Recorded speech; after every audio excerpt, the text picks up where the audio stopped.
नारायणं नमस्कृत्य नरं चैव नरोत्तमं देवीं सरस्वतीं व्यासं ततो जयमुदीरयेत्। कृष्णाय वासुदेवाय देवकी नंदनाय च नंदगोपकुमाराय गोविंदाय नमो नमः। बोलो श्री राधा रमण भगवान की जय। भीष्म स्तुति।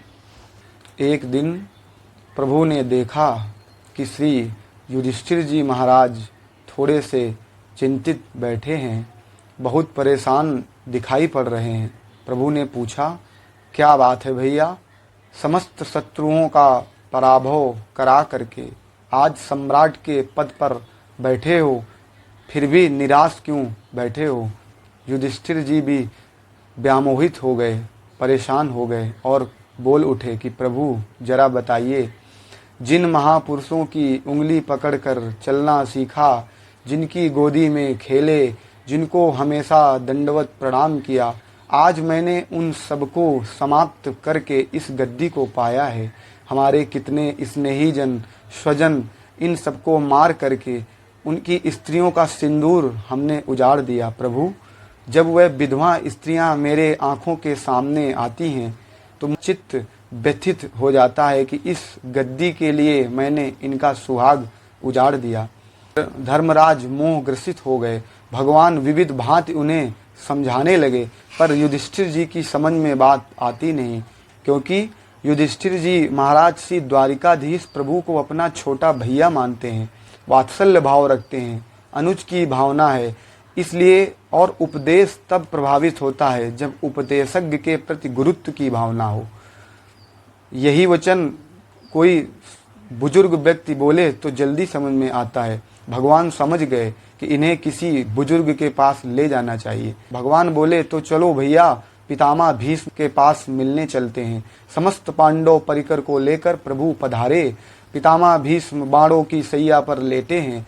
जैसे ही पांडवों ने आकर के प्रणाम किया, नेत्र खोलकर देखा, शरीर का हिलना डुलना भी संभव नहीं, असह्य पीड़ा। सामने अर्जुन दिखाई पड़े। अरे अर्जुन, तुम्हारा सारथी नहीं आया क्या? प्रभु तुरंत सन्मुख आए। दादाजी, मुझे याद किया क्या? अच्छा, तो आप आए हो, तो फिर छुप कर के क्यों खड़े हो? तनिक सामने आओ। भगवान तुरंत सामने आ गए। कहिए दादाजी, कैसे याद किया? पितामह भीष्म बोले, अर्जुन, पहचानते हो इनको? अर्जुन बोले, इन्हें कौन नहीं जानता दादाजी। पितामह भीष्म ने कहा, बताओ तो जरा कौन है ये? अर्जुन बोले, हमारे मामा वसुदेव जी के पुत्र वासुदेव कृष्ण हैं। पितामह भीष्म हंसने लगे। वाह अर्जुन, कभी तो तुम मामा का लड़का बताते हो, कभी अपना सचिव बनाकर परामर्श लेते हो, कभी दूत बनाकर संदेश वाहक बना देते हो, कभी गुरुजी बनाकर गीता का ज्ञान ले लेते हो, कभी सारथी बनाकर घोड़ों की लगाम थमा देते हो। कितने नाते हैं तुम्हारे। यम मन से मातुलेयम प्रियम मित्रम सुहृत्तमं अकरो सचिवं दूतम सौहृदादथ सारथिम। धन्य है प्रभु, धन्य है। आपके प्रेमी जो बनाते हैं आप वही बन जाते हो, जो चाहो भगवान वही बन जाते हैं। भगवान की ओर इशारा करते हुए पितामह भीष्म कहते हैं, प्रभु अब अंतिम इच्छा मुझ दास की भी पूरी कर दीजिए। हे प्रभु, ये देह बाणों की सैया पर आपके दर्शन की प्रतीक्षा में इसलिए पड़ा था कि जब तक आप नहीं पधारेंगे तब तक प्रभु मैं जाने वाला नहीं हूँ। प्रतीक्षा करवा कर आप आए हो तो थोड़ी सी प्रतीक्षा मैं भी आपसे कराना चाहता हूँ। मैं यही चाहता हूँ कि जब तक मैं न चला जाऊँ तब तक आप भी ऐसे ही खड़े रहो, चले मत जाना जब तक मैं न चला जाऊँ। सदेव देवो भगवान प्रतीक्षताम कलेवरम यावदिदं हिनोम्यहं प्रसन्नः सारुणलोचनोल्लसन् मुखाम्बुजो ध्यानपतश्चतुर्भुजा। अहम यावत् इदं कलेवरम ही नौमि तावत् प्रतीक्षताम। मरना कोई अपनी इच्छा से नहीं होता। यदि अपनी इच्छा से मृत्यु होती तो शायद कोई मरना ही नहीं चाहता, परंतु पितामह भीष्म को स्वेच्छा मृत्यु का वरदान प्राप्त है। वह जब तक न जाना चाहें मृत्यु उनका स्पर्श भी नहीं कर सकती। इसलिए कहते हैं, प्रभु जब तक मैं इस कलेवर को, इस शरीर को त्याग कर न जाऊं, तब तक आप भी प्रतीक्षा कीजिए और ऐसे ही खड़े रहिए। भगवान ने मन में सोचा, अच्छी ड्यूटी लगा दी हमारी। अब भगवान न जाने किस सम्मत में जाने का विचार बनावें। जहाँ प्रभु ने अपना मुंह लटकाया, पितामह भीष्म ने कहा, सुनिए महाराज, ये लटका हुआ चेहरा देखने के लिए आपको खड़ा नहीं कर रहा हूँ। जब तक खड़े हो, प्रसन्न हासारुण लोचनो लसन, जब तक खड़े हो महाराज तब तक मुस्कुराते रहिए। आपके मुस्कान में अद्भुत चमत्कार है। लखी जिन लाल की मुस्कान, तिनही बिसरी वेद विधि सब योग संयम ज्ञान, नेम व्रत आचार पूजा पाठ गीता ज्ञान, लखी जिन लाल की मुस्कान। भगवान की मुस्कान जिसने एक बार देख ली, हासम हरेर वनिता अखिल लोक तीव्र शोकाश्रु सागर विशोषण मृत्युदारम। मानव के जीवन में जो शोक सागर है वह सब सूख जाता है। भगवान की मुस्कान को देखते ही खारा पानी जो भरा है वह खाली हो जाता है और प्रभु की मुस्कान का दर्शन करते ही उस पात्र में दिव्य प्रेमामृत भर जाता है। भगवान की मुस्कान पर मुग्ध हो गए पितामह भीष्म। धर्मराज की ओर इशारा किया प्रभु ने, आप पूछ लीजिए भाई, जो कुछ आपके मन में संकल्प हो, विकल्प हो, कोई प्रश्न हो, पूछिए। युधिष्ठिर जी महाराज प्रश्न करने लगे, पितामह भीष्म उत्तर देने लगे। बड़ा अद्भुत उपदेश दिया। इसे महाभारत में भीष्म गीता कहते हैं। जैसे महाभारत में भगवद गीता, वैसे ही ये भीष्म गीता है। दान धर्मान राज धर्मान मोक्ष धर्मान विभाग सा, स्त्री धर्मान भगवद धर्मान समासव्यास योगता। समस्त धर्मों का बृहद व्याख्यान किया, पर किसी को संक्षेप में भी कहा और किसी को विस्तार में। समासव्यास योगिना, उस दिव्य धर्म के मर्म को जानकर श्री युधिष्ठिर जी महाराज सहित समस्त पांडवों का शोक दूर हो गया। और अब माघ का महीना आया, शुक्ल पक्ष आया, एकादशी की तिथि आई। पितामह भीष्म को लगा अब बढ़िया समय है, सूर्य उत्तरायण हो चुके हैं और हमारे प्रभु सामने खड़े हैं। माघ शुक्ल एकादशी, इससे शुभ घड़ी और कब आएगी? उत्तरायण काल की प्रतीक्षा थी पितामह भीष्म को, वह पूरी हो गई। 6 महीने उत्तरायण और 6 महीने दक्षिणायन रहते हैं सूर्य भगवान। देवताओं के लिए दक्षिणायन है रात्रि, उत्तरायण है दिन। किसी के घर में दिन में जाओ दरवाजे खुल जाएंगे, रात में जाओ सवेरे तक प्रतीक्षा करनी पड़ेगी।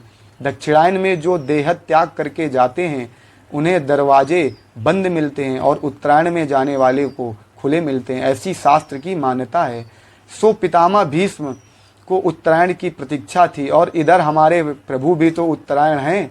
उत्तरा के गर्भ में जाकर परीक्षित की रक्षा करने वाले भगवान उत्तरायण, भगवान जिसके सम्मुख विराजमान हो उसी काल को उत्तरायण काल कहेंगे और भगवान जिसके विमुख हो जाएं उसी काल को दक्षिणायन काल कहते हैं। सूर्य भी उत्तरायण है और गोविंद भी उत्तरायण है, दोनों सम्मुख उपस्थित हैं, इसलिए अब देर करने की आवश्यकता नहीं है। पितामह भीष्म ने एकादश श्लोकों से भगवान की स्तुति करना प्रारंभ कर दिया। पुष्पिताग्रा छंद में स्तुति कर रहे हैं। बाबा भीष्म विचार करने लगे कि प्रभु के चरणों में पुष्प चढ़ाने के लिए कहाँ से लाऊं। अपने वचनों के ही सुमन पुष्पिताग्रा छंद में समर्पित करने लगे। बड़े ही अद्भुत भाव से बाबा भीष्म ने यहाँ भगवान की 11 श्लोकों में दिव्य स्तुति गाई है। पितामह भीष्म के द्वारा गाई हुई बड़ी ही मधुर स्तुति है। पितामह भीष्म कहते हैं, प्रभु इस देह यात्रा को संपन्न करने से पूर्व एक छोटी सी इच्छा है कि अपनी अविवाहिता बेटी का विवाह और कर देता। बेटी कुंवारी छोड़कर जाऊंगा तो अधूरापन रहेगा। बेटी का सुंदर वर ढूंढते ढूंढते परेशान हो गया, कोई मिलता ही नहीं।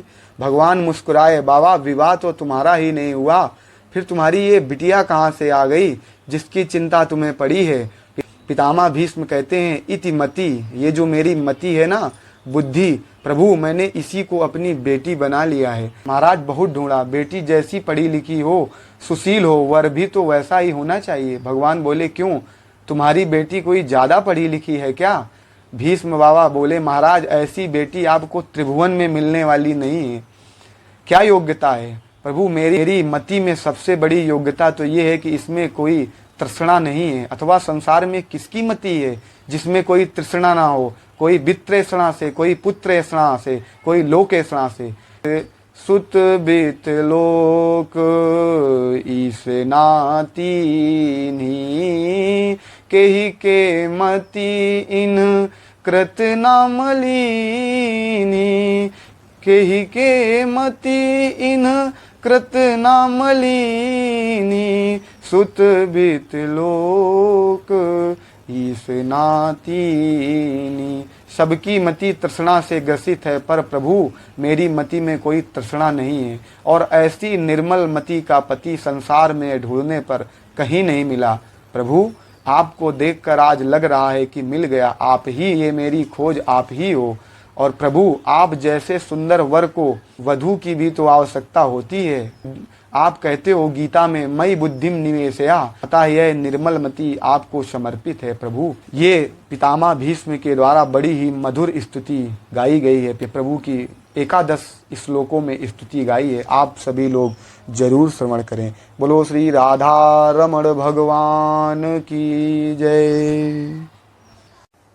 सदेव देवो भगवान प्रतीक्षिताम् कलेवरं यावदिदं हिनोम्यहं प्रसन्नहासारुणलोचनो लसन् मुखाम्बुजो ध्यानपतश्चतुर्भुजा इति मतिरूपकल्पिता वितृष्णा भगवती सात्वत पुंग में विभूम्नि, भगवती सात्वत पुंग वे विभूम्नि। स्वसुख मुपगते क्वचिद विहर्तुं प्रकृतिमुपेयुषि यद् भव प्रवाह। त्रिभुवन कमनं तमालवर्णं, त्रिभुवन कमनं तमालवर्णं रविकर गौरवराम्बरं दधाने वपुरल ककुलाव्रतान् नाब्जं विजय सखे रतिरस्तु मे नवद्या। युधितुर्गर्जो विधूम्र विश्वक् कचलुलित श्रमेवारलं कृतासे मम निशित शरैर विभिद्यमानत् त्वचिविल सत कवचेस्तु कृष्ण आत्मा। सपदि सखी वचो निशम्य मध्ये निज परयोर बलयोरथं निवेश्य स्थिवति पर सैनिकायुरक्षणा हृतवती पार्थ सखे रतिर्ममास्तु। व्यवहित प्रथना मुखं निरीक्ष्य, व्यवहित प्रथना मुखं निरीक्ष्य स्वजन बधा विमुखस्य दोष बोध्या कुमतिम हरदात्म विद्यायस् चरण रति परमस्य तस्मेस्तु। स्वनिगममपहाय मत् प्रतिज्ञा मृतमधिकर तुम वपुलुतो रथस्य। धृतरथ चरणोद्भया चलत गु हरिरिव हन्तुमिभं गतोत्तरीय।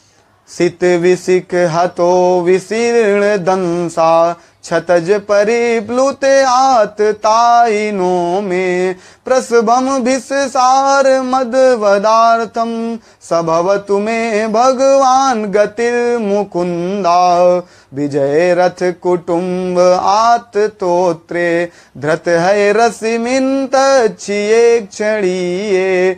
भगवती रतिरस्तु मे मुमुर्षो, भगवती रतिरस्तु मे मुमुर्षो वमिः निरीक्ष्य हता गता स्वरूपं।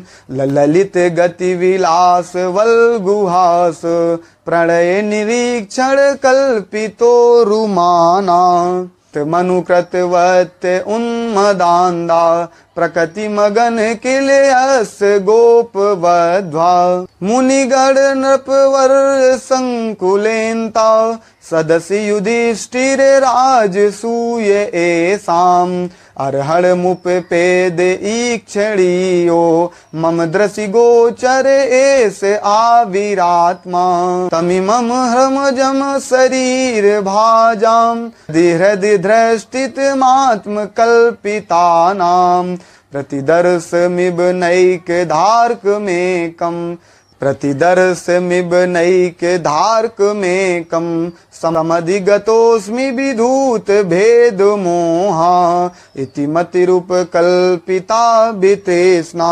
भगवती सात्वत पुंग में विभूमि भगवती सात्वत पुंग में विभूमि। बोलो श्री राधा रमण भगवान की जय।